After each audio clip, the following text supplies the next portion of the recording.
Syndicated presents Shep and Sean, featuring Matt Shepard and Sean Baligian.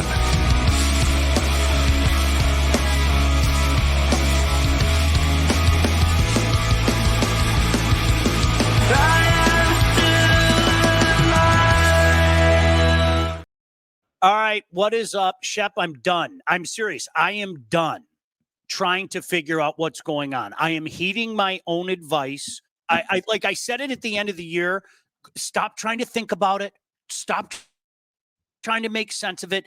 Accept it. It's October. It's happening, and the Tigers are going to be in Cleveland on Saturday. How you doing? Yeah, it's unbelievable for most people.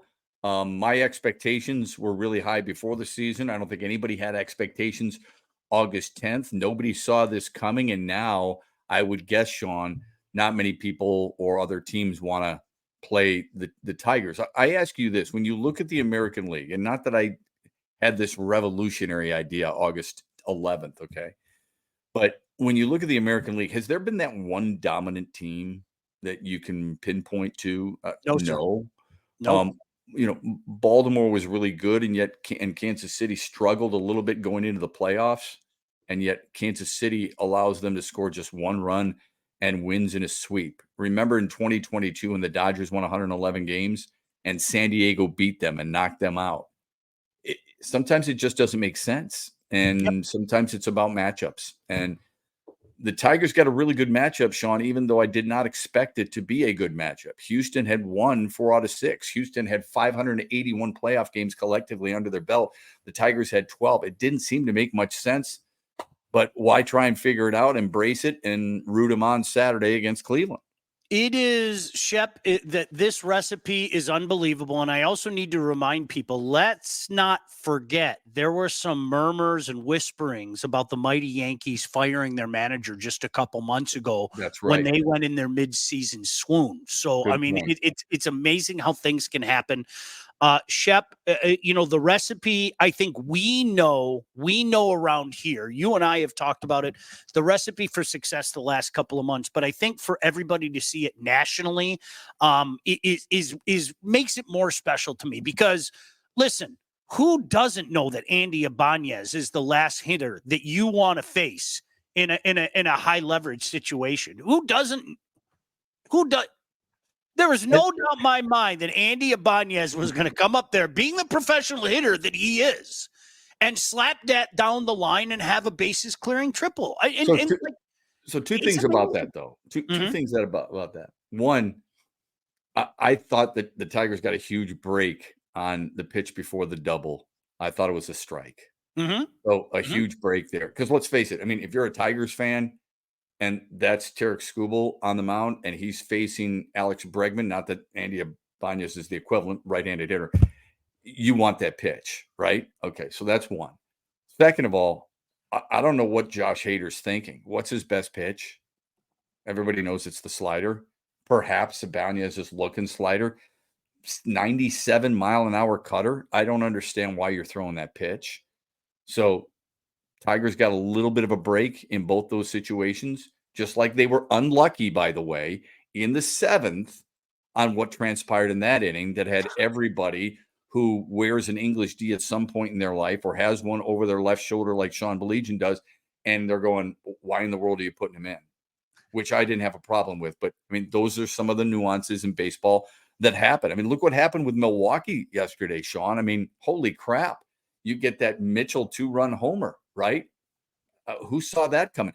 Who would have thought Kyle Higashioka would homer in back-to-back games for San Diego? Right. It's just, I mean, it's a crazy situation, but Tigers fans have to be loving it, right?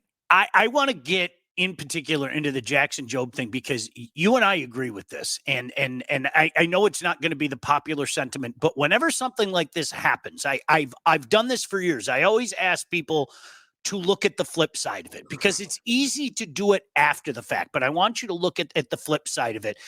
Before we even get into that, Shep, I joked with my friends. I was texting some buddies during the game and you and I were exchanging some texts and I said, okay, this looks vaguely familiar in the 7th inning. And it wasn't so much Jobe as it was like, Okay, blunder there, blunder there, blunder. Things that we have seen attached to this team, sadly, if we're being honest, for far too long, there were circumstances that kind of led to that situation. Make no mistake about it. But let's jump into it. The Jackson Jobe situation. You're damned if you do, damned if you don't. And I always would get Jim Leland's back, as crazy as he made me sometimes with some of his decisions. And you and I could do a whole show where I could bring up 10,000 different things. I always think back to, it was opening day 2012, and Justin Verlander's just sailing. And they put in Jose Valverde. And nobody was complaining in the moment that they did that. Right. Valverde blew the game. The Tigers had to win an extra innings, blah, blah, blah, blah, blah. People were going nuts after the game. And I said, now hold on. In fairness to Jim Leland, this is a guy that was perfect last year. Perfect in save situations. Ask yourself this question. And that's what I said to some guys yesterday. If Jackson Jobe comes in there and pitches a clean inning, okay, clean inning, do you know what everybody's going to be talking about? What a genius AJ Hinch is, and everything he's done the last 2 months has been right. Like knock it off. I'm sorry, I didn't have a problem with that move, Shep. I just didn't. Yeah, neither did I. It's not that AJ Hinch is perfect or any manager's decision shouldn't be second guessed. Baseball probably happens more than any other sport. AJ and I actually had this conversation last year. I've had it with NFL coaches. I've had it with NBA coaches. Not as much NHL coaches, but people are always asking, especially like John Beeline sometimes didn't guard the inbound pass. How do you not guard the inbound pass? And then suddenly you see Wisconsin hit a half court. So there's always that second guessing. Here's what I always ask people. If not him, who? Yeah. Okay. And here's the other thing you have to recognize. So he comes in, he grazes Caratini, right? The jersey. Little soft, but okay. Next batter, flares one to center, Jeremy Pena. Okay. So you're like, okay, nothing solid there. Then there's the bunt that McKinstry should have fielded better. 100%. Right? The grounder, the short hopper to Torkelson. Jake Rogers should have caught that ball. Then the sacrifice fly down the first base line. Matt Vierling double pumps, double clutches. Otherwise, the runner's out. Yep. How much different is that? Somebody said to me last night, you got to get him out of there. I said, no, he's got strikeout stuff. You leave him in to get the strikeout, and then you hope for the double play on, some of his spin stuff. If people, I saw somebody on social media last night say, I hope he apologizes to Jackson Jobe. Why? I ask you this? Did he look like he was overwhelmed? No. Did he? I don't think so. No. He had really good stuff. Listen, Ryan Presley has rings, dude. Ryan Presley's a money player for Houston. He fell apart. 100%. Josh Hader signed a 5-year, $95 million deal that is the second largest for a reliever in Major League history. Did he look overwhelmed? He looked like he lost his stuff. Okay. Jackson Jobe, I don't think looked overwhelmed at all. All I ask people is, if you don't want him, why is he on the roster? And who are you going to put instead of him on the roster? And then if you don't want him in that situation, who do you want? You've already used Vest. Do you want Ty Madden? He's a rookie too. Tell me who you want instead of Jackson Jobe. And don't say anybody, because you've had guys who've thrown on a regular basis and wearing down. Jason Foley, the game before, fell apart. So all I'm asking people is, instead of saying you can't put him in that situation, have a solution for me so we can have an intelligent conversation. Shep, you know what my answer is. Can I answer that question? You know what my answer is. Yeah. When in doubt, Bo Brisky. Just go Bo Brisky. Everything will be okay. Yeah, you're fine. Bo Brisky's coming in. Okay, cool. Listen, I got some things to do around the house. I'll check back in next inning, because I know Bo Brisky's going to come in and do the job. Yeah. If he doesn't get the win, yeah, he's a witch. He's a warlock. If he doesn't get the win, he's going to get the save. Now, Alan sends us a note and says he feels bad for Joe. Okay. It was his third ever MLB start. Wasn't a start. It was a release situation. So what? He was put in a tough spot. How is it tough? He's got a clean inning. It's 1-0. It's not going to hurt his confidence. This is not 2 years ago, Toronto. Tigers don't have a closer. AJ doesn't use one anyway. Puts in Trey Wingender. Trey Wingender looked like he shit his pants. Mm-hmm. I mean, the spot for him, he was all over the map, couldn't control any pitch. The spot for him was overwhelming. Okay.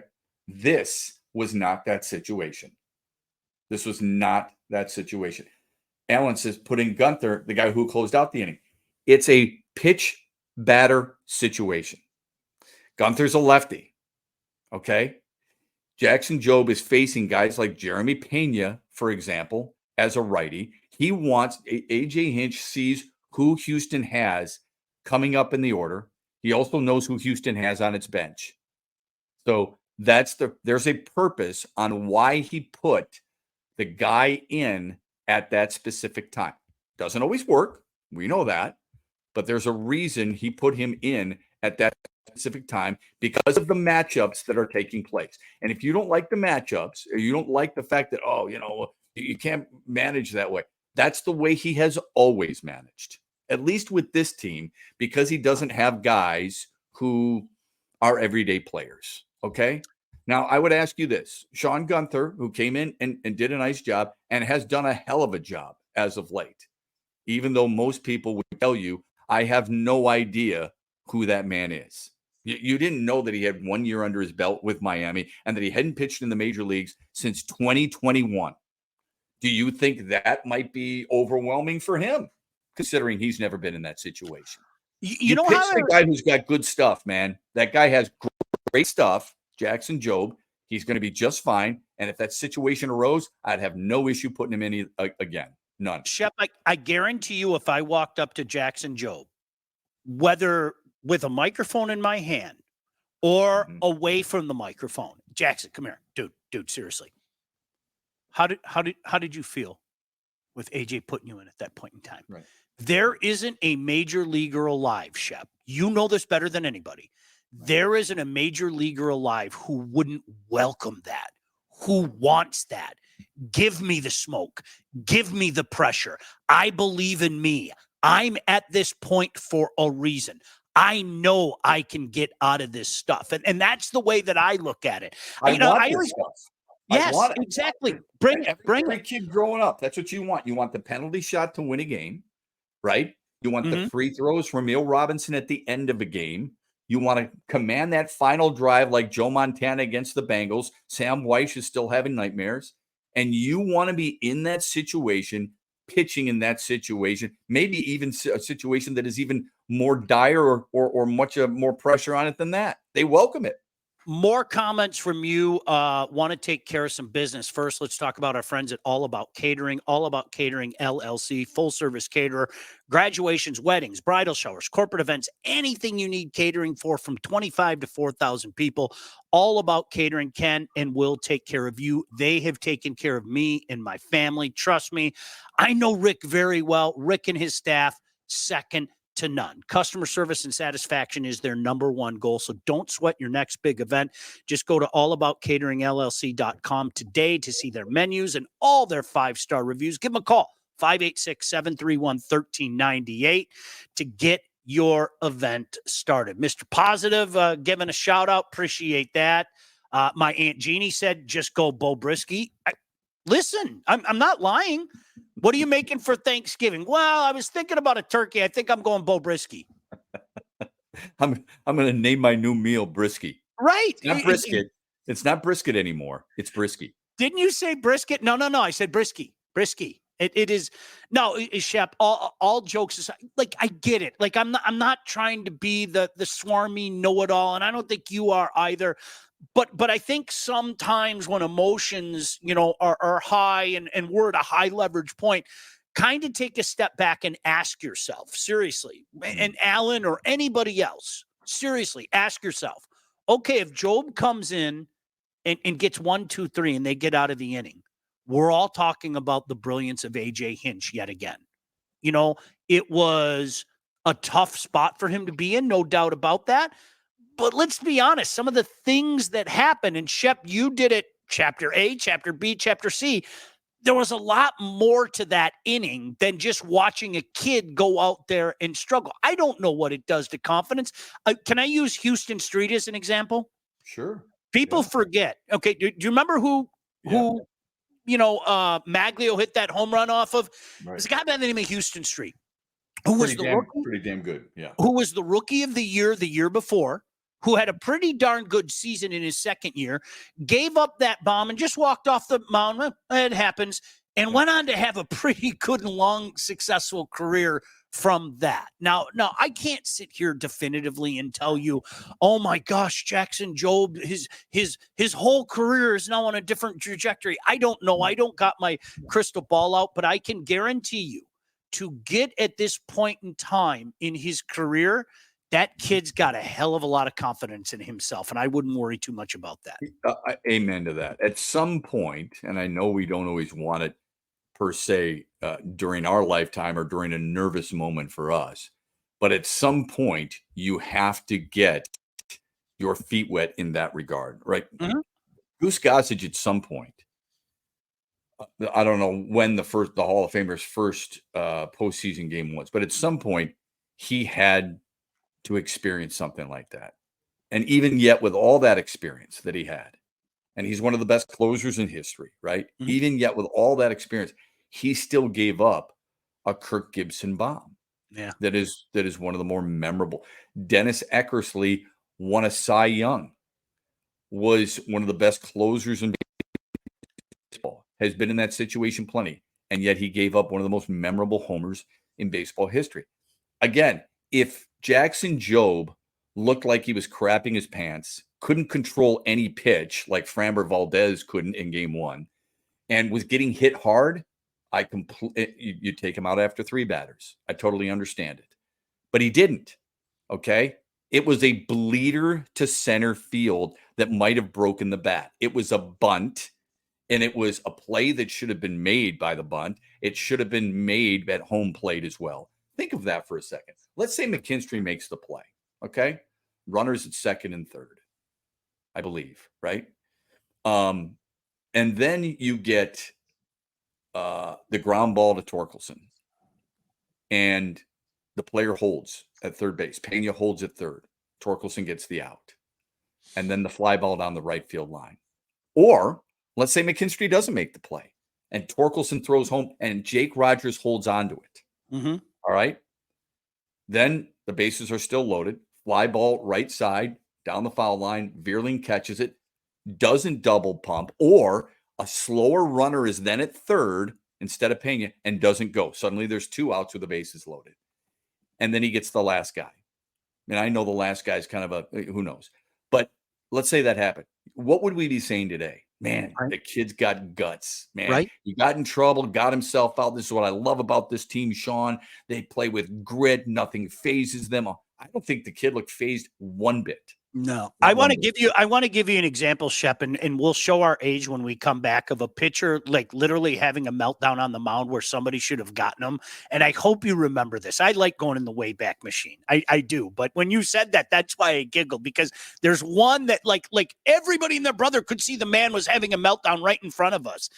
Let's talk about our friends at the Wealth Advantage Group. If you're ready to take charge of your financial future, those are the guys to talk to. That's Mike Husak and Jeff Husak from the Wealth Advantage Group. They're located in historic downtown Northville and owned by those 2 brothers with over 20 years of industry experience. They understand that your financial goals are as unique as you are, and that's why they offer personalized expert guidance to help you navigate the complexities of financial planning. Now, whether you're saving for retirement, getting ready to sell your company, already in retirement, they can help guide you through every step of your financial journey. They work with clients throughout all stages of life and have clients in over 20 different states. Look, the investment world, it is a complex one. So if you're ready to start taking your finances more seriously, then it might be time to work with the experts. Reach out to my friends at the Wealth Advantage Group at 248-773-8574, or check out their website at www.thewealthadv.com. Shep, 86 World Series, watching Calvin Schiraldi of the Boston Red Sox on a 45-degree night sweat like it was 145 degrees. I remember vividly watching that going, Oh my gosh. I was like 15 years old, man.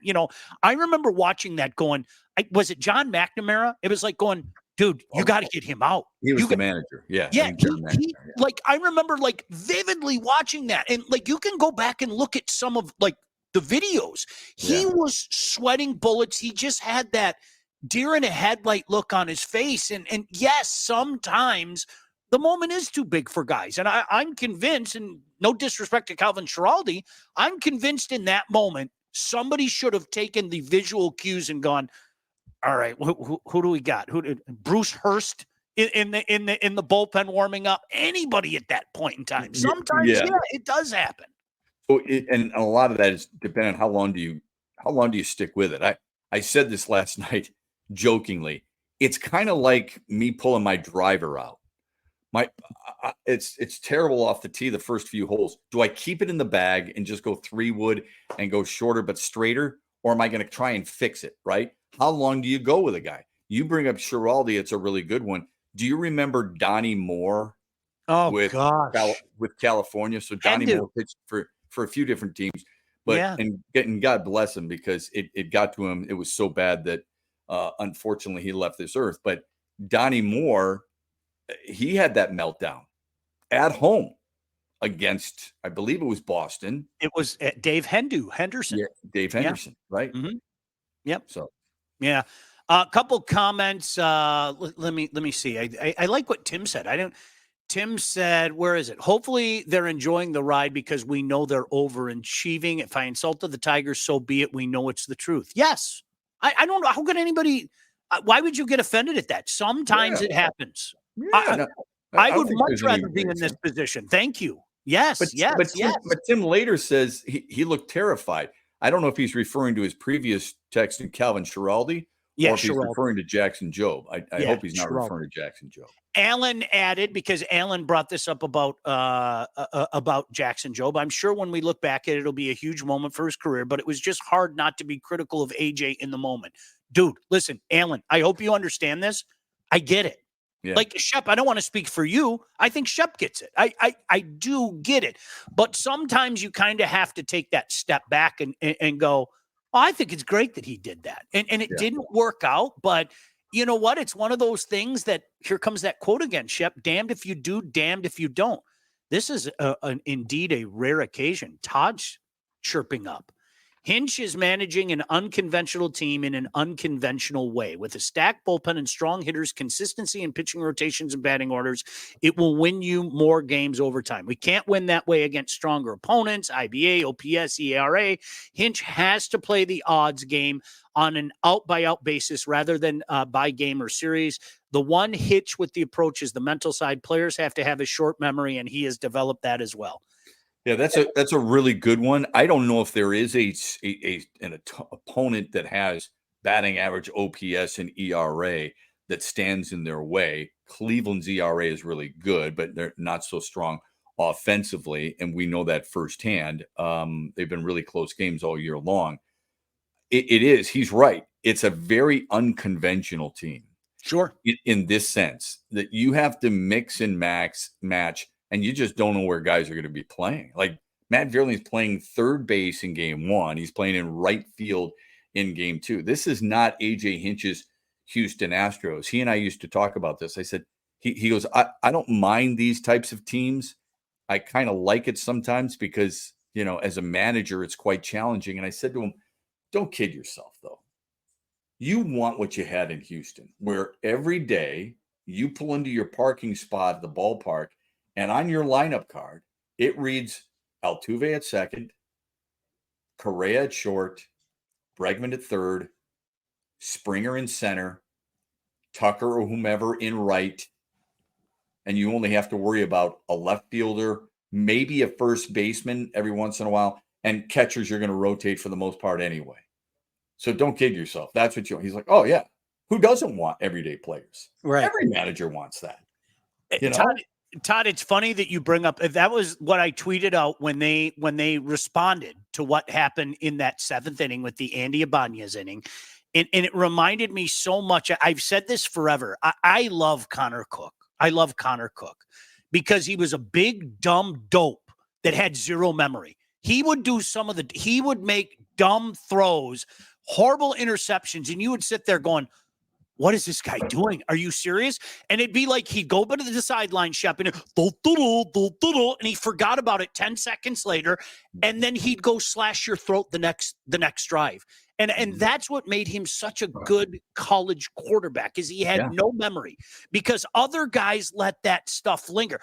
John Joseph Harrington was a guy, whether he wants to admit it or not. John Joseph Harrington would make that throw, and you're like, well, it's time to go to the cider mill because I know what's happening here.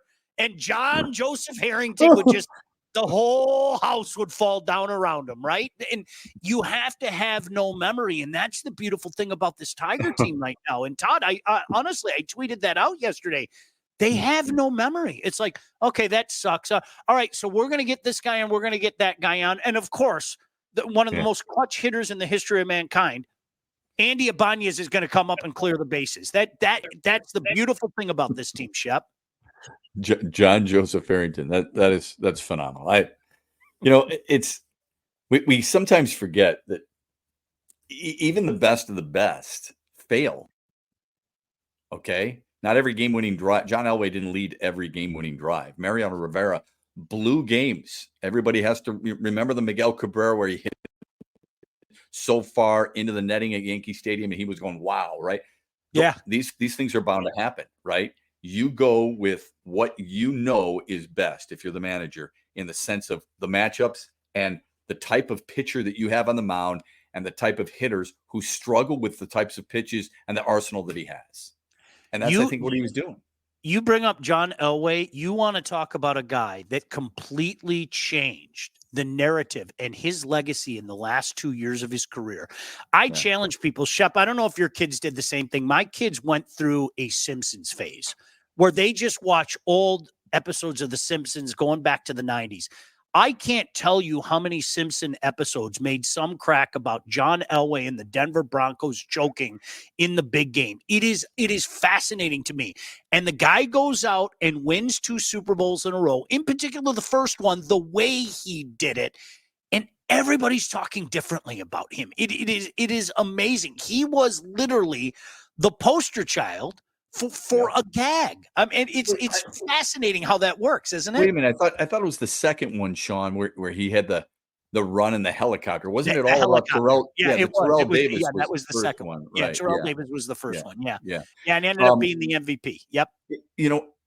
It's an interesting thought, because how do athletes and people in general, I think it's hard for us to change our minds. Somebody may like you and I, somebody may not like you. Like us. If they don't like us, how do we get them to like us? It's hard. It's hard for people to say, okay, now I'm changing. Now I'm adjusting. Yes, they've done something. I think a guy like Bryson DeChambeau has done that. Everybody hated that guy, right? Yes. Suddenly he starts doing YouTube videos with either a former president or with just a bunch of yokel locals.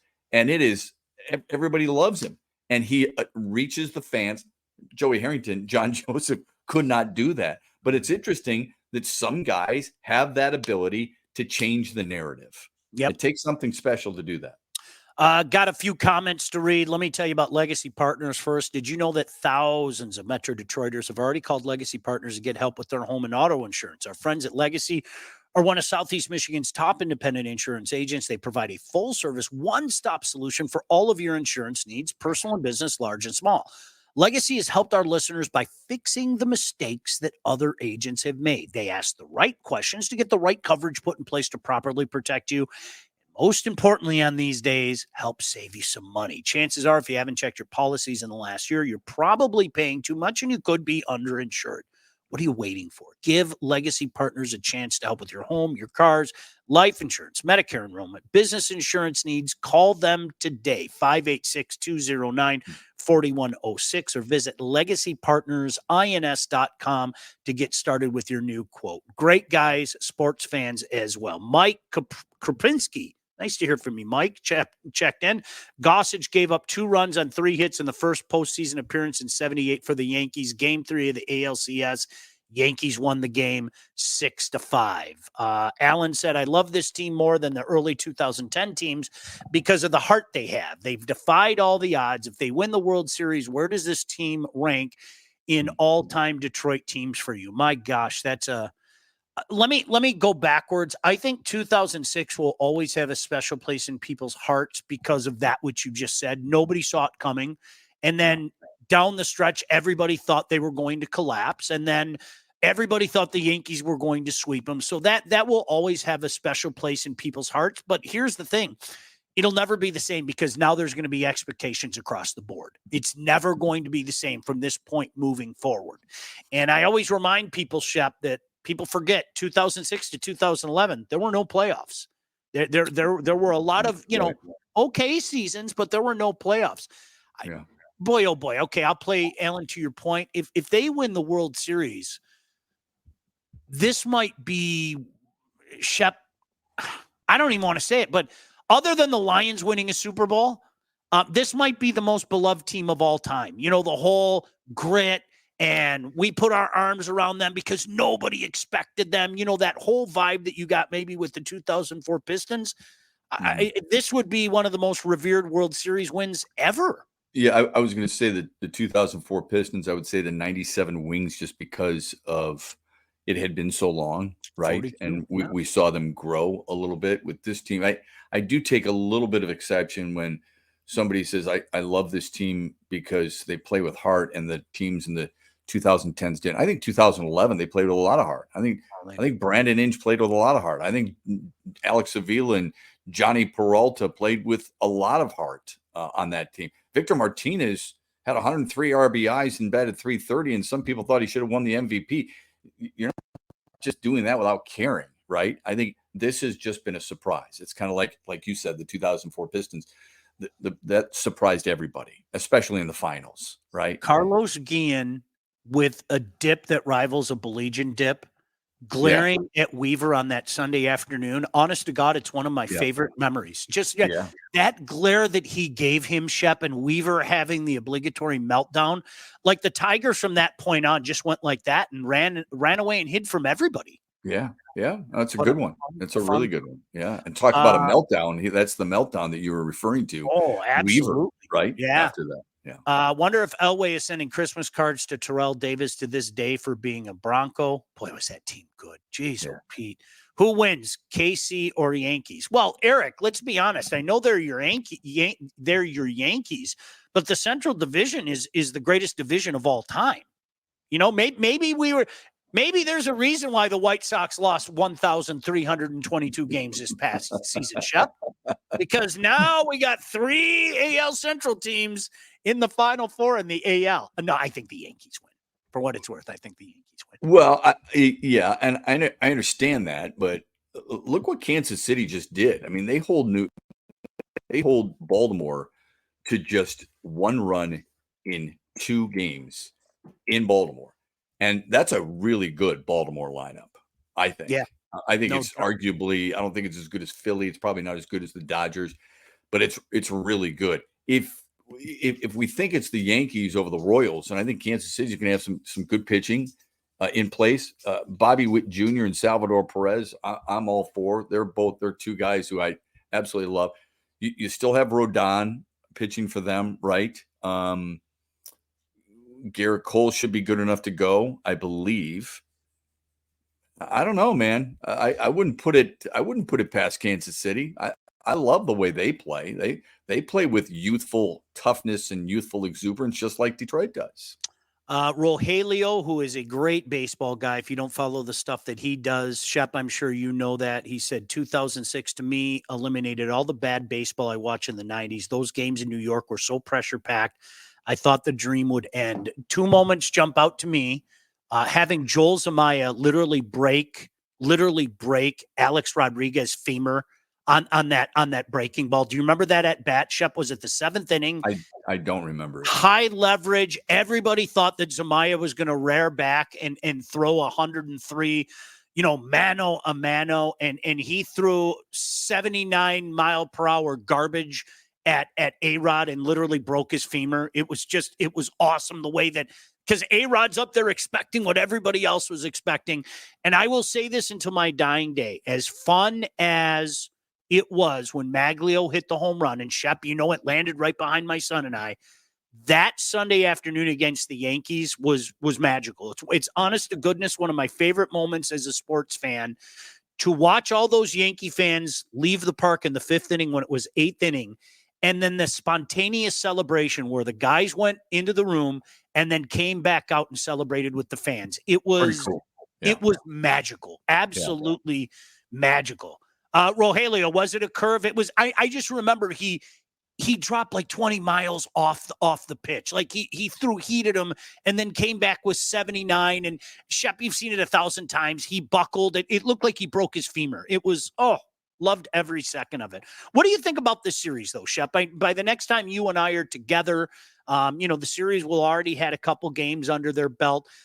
Cleveland is a team, whether you like them or not, you have to give them a tip of the cap. They're doing something right, but they haven't had playoff success. How do you look at this one?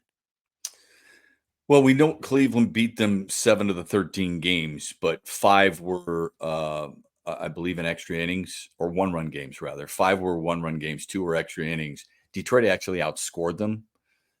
There's no Shane Bieber on that team, right? Mm-hmm. There's Tanner Bybee, but there's no Shane Bieber on that team. Look, Jose Ramirez there is an excellent player. Josh Naylor's got some good pop in his bat. Cleveland deserves a lot of respect for what they did. I think they're overlooked. I think the 2 teams this year in baseball who didn't get much respect, if any at all, were Cleveland and Milwaukee. Mm-hmm. And I think it's because they don't have high payrolls. They don't have high-profile players. Like Christian Yelich is hurt. So there's your high-profile player. I still don't think Jose Ramirez gets nearly enough credit. It's hard to pick against the Tigers, Sean, with the way they're playing. And this is not – there's too many times we get emotional with sports where we just want to think with our heart. You got to think with your head, okay? And I don't mind the matchup one bit. I like that Detroit has, that pitching deal. I'm really worried if they get a lead and they're down the stretch, because you're not beating Class A. So as much as we love Tarek Skubal, and rightfully so, Emmanuel Clase is probably his closest American League competitor for the Cy Young. Skubal will win it, but you got to give him some love because he's unbelievable. Like, he's unhittable, especially for Detroit. So I'll take the Tigers, I think, in an extended series. Yeah, longer series. I kind of feel the same way. All right, one more thing before we get out of here. Let's talk about Lindsey Broadwell. When it's time to get yourself a new house, whether you're buying, selling, both, you need to contact the right agent. Who do we recommend? Alakazoo. There she is, Lindsey Broadwell. Your house is probably you're Bo Brisky, man. You're a warlock. Say his name and he shall appear. Lindsey grew up on the mean streets of Northville and has expanded her team all over Southeast Michigan. She's an expert in all facets of the business, and when it's time to move, friend Lindsey and her team will make sure you get the most out of your house and everything goes smoothly when finding your new home. Buyer, seller, even first-time buyer, doesn't matter. Make sure you contact Lindsey. BroadwellHomes.com. She will help you with everything from start to close. Licensed realtor at Real Broker LLC. Start your search today at BroadwellHomes.com. Nobody gave that team a chance against the Yankees. Tim, you are absolutely right. Everybody thought it was a sweep. A sweep. Yep. Everybody. Yep. One more thing. I know Hinch is the Lord, but what do we make of the Jobe move? I thought it was a terrible mistake that didn't bite us. We talked about it early. Yeah. Damned if you do, damned if you don't. If it worked, we'd all be talking about what an absolute genius he was. Yep. Like that. That's just did not have a problem with it whatsoever. I didn't think he looked overwhelmed. I thought there was weak contact. I thought there were 3 plays that should have been made and weren't. And I would put him in that position yet again. I think it's about stuff in the matchup. If you're not going to pitch him, why is he on the roster? You're not going to get, in all likelihood, you're not getting 6-0, 7-0 games where you can get his feet wet in postseason play. He's got really good stuff. And my question has always been, if not him, then who? That's all. Yep. All right, Shep, have a great weekend. What do you got going on this weekend? Anything to chat about? I'm really looking forward to watching MSU tomorrow against Oregon. See how Michigan fares against Washington. the Lions with a bye week sucks, but it gives you a chance to dive into everybody else and then measure them against those teams. So that's my weekend. How about yours? Going up to Michigan Tech tomorrow. Looking forward to it. Always. Are love you going up really? there. Yeah, I'm gonna. Wayne State has Michigan Tech noon game on Saturday. You drive there? Yes, I love it. I don't, Shep, you know what? It's 8 hours. I love it, especially this time of year. It's like the end of the earth. It is. It is. Oh I'm actually going to try to get up there in time. I would hope that you would appreciate this. Calumet and Houghton are playing in high school football, and I'm going to try to get up there in time to catch that game. So that's cool. The fall colors up there, unbelievable, right? I know. Do you drive with somebody? Do you have who do you drive with? We usually have a big crew with us, but we only have a couple with us, like the SID, sometimes, the AD and things like that, but only a couple are coming, just some of the crew. It's better than being on the bus. No disrespect to the coaches and the players. I'd rather drive up myself. And I think most people agree with that. You know what I mean? So I love it. It is amazing. For as long as it takes you to get to Michigan Tech, you could fly to Italy. Yeah. But seriously, hey, it is beautiful country up there. I know a guy who once made it home in 7 hours and 21 minutes. So I'm not going to say his name, but he once made it home in 7 hours and 21 minutes. So it pretty can, damn good. It can. So are you driving up and back in the same day? No, we're going up, leaving tomorrow, spending the night Friday night, and then when the game's over at around 4 o'clock, we'll take off. If I'm back by midnight, it's all good. That's cool. So have a safe trip, buddy, and a good call. All right, bud. We'll see you on Monday. Sounds great. He's Matt Shepard. I'm Sean Baligian. Todd, thank you. Thanks to you guys. See you. Bye. Shep and Sean, featuring Matt Shepard and Sean Baligian. Executive produced by Sean Baligian and Todd Losey. Theme song, incidental music, and related sound effects are from Still Alive by Anti-Ghost.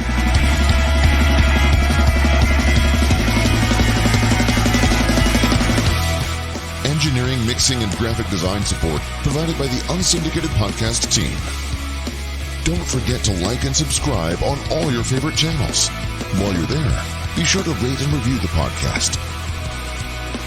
Call the Unsyndicated hotline at 248-237-3257.